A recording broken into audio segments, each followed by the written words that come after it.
Huwag mo akong husgahan sa kaunti mong kaalaman kasi kilala mo lang ako sa pangalan, hindi sa galawan. Pinanganak akong mahirap, hindi ako pinalad makapagtapos ng pag-aaral kaya binawi ko na lang sa sipag at diskarte sa buhay. Oo, wala akong pinag-aralan pero kaya kong kumita sa lansangan na hindi mo makukuha sa taas ng iyong pinag-aralan.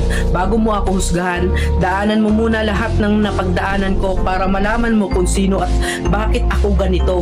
Huwag mo husgahan ng isang tao dahil sa natapos niya, dahil minsan kahit yung mga taong hindi man humahawak ng diploma, daig pa nila yung nakagraduate ng may corona. Bawat tao may kanya-kanyang kwento sa buhay. Kaya bago mo sila husgahan, alamin mo muna ang kanilang pagkatao at tingnan mo muna ang sarili mo. Baka malala ka pa sa tinitira mo.